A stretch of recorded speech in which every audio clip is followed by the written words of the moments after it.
Hi, welcome. This presentation is about two court cases that determined important defamation laws in the United States. The cases are New York Times v. Sullivan and Gertz v. Welch.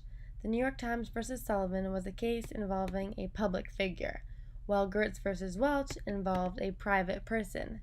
Those slight differences made all the difference in judging how defamation is ruled in the U.S. today. First, I researched New York Times v. Sullivan. Sullivan was the plaintiff in the case, and the New York Times was the defendant. Basically, in 1960, the New York Times ran a full-page ad that openly criticized the police department in the city of Montgomery, Alabama. The ad was titled, "Heed Their Raising Voices," and it suggested that an unprecedented wave of terror had been directed against those who participated in the civil rights movement. Some of the details in the article were accurate, but some were not.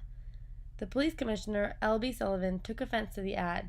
Even though it didn't mention his name directly, he claimed that the article referred to him. Sullivan ultimately brought the New York Times to court, and the jury found the ad libelous per se and actionable without proof of malice. The Alabama Supreme Court affirmed. However, the New York Times appealed, and the case was brought all the way to the U.S. Supreme Court, where the outcome was much different, which we will get to in a little bit. But first, let's address why Sullivan felt his reputation was damaged. He believed that the false statements in the ad reflected on him negatively, even though they didn't say his name. The ad mentioned the police on 2 occasions, and Sullivan felt that as the commissioner and overseer of the Montgomery Police Department, the comments were directed at him, thus damaging his reputation. He even had other Montgomery residents testify that when they read the statements, they saw them as referring to him in his capacity as commissioner. Before we get to the Supreme Court's ruling, let's break down what qualifies something as defamation or libel.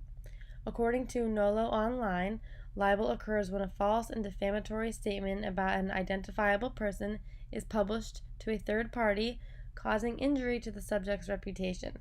The 6 specific elements of libel include defamatory communication, publication, falsity, identification, harm, and fault.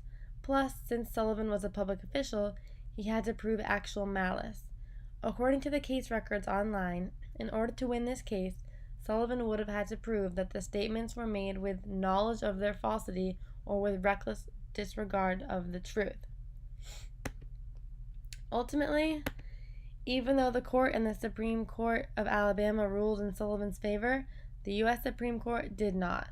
They reversed the previous decision and affirmed that actual malice was not proven. They found no evidence that the New York Times made any erroneous statements or were in any way reckless in that regard.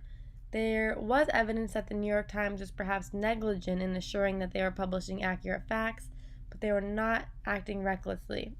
So, the takeaway from this case is that in order to win a defamation lawsuit as a public official, one must prove actual malice. Now, let's go over the Gertz v. Welch case. The respondent in this case was Welch, and the petitioner was Gertz. As a reminder, unlike the last case, the petitioner in this one, Gertz, was a private person. Gertz was allegedly defamed by Welch in an article in the American Opinion. According to the case file, the published defamatory statements included the following. Gertz had a police file that took a big Irish cop to lift. The petitioner had been an official of the Marxist League for Industrial Democracy, originally known as the Intercollegiate Socialist Society, which has advocated the violent seizure of our government.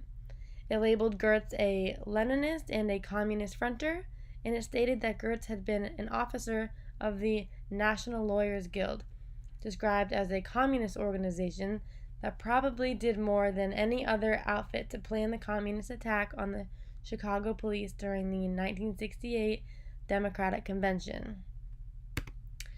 These were some pretty serious allegations made about Gertz. Now, what was done to confirm the accuracy of these allegations?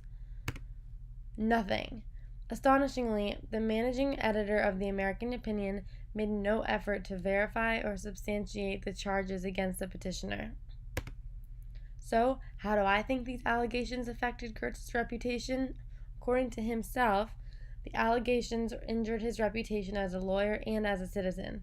I think that the claims against Gertz were outrageous because they were proven to be seriously inaccurate, and he had a reputable attorney. He had been a reputable attorney prior to the article being published, so I'm sure that the allegations hurt his reputation tremendously. Plus, even after finding out that such claims were false, I'm sure it was hard for him to gain people's trust back and rebuild his reputation. Welch did a lot wrong in this scenario and ended up losing in court. If I was Welch, there would have been a few things I would have done differently to avoid the lawsuit. For starters, I wouldn't be so quick to publish something so accusatory and offensive, even if I wasn't 100% sure the facts were correct. Also, if I was Welch, I would have fact-checked everything, and I also wouldn't have exaggerated the claims or name-called. Interestingly, to win a defamatory case as a private figure, one merely has to prove that the defamer acted negligent, which Welch did in this case. The laws for defamation vary a little bit state by state, and according to the online state law guide under Florida law, the elements of a defamation claim are: the defendant published a false statement about the plaintiff to a third party, and the falsity of the statement caused injury to the plaintiff. Also, a plaintiff must prove that the defendant's fault in publishing the statement amounted to at least negligence. So, how can I relate what I learned from the Sullivan and Gertz cases to my future work in the communications industry? There are a few important elements I learned throughout this research. The most important takeaway from these cases is to fact-check your work. It is way easier to avoid a lawsuit if you don't have inaccuracies in your published work. Plus, even if you write something that is offensive to someone, truth can always be your defense. Additionally, I personally have high ethical standards, so I plan to avoid publishing anything that criticizes another person unless absolutely necessary. I think there are better ways to report newsworthy stories, and keeping a positive image in the communications industry could make or break your career. Thank you.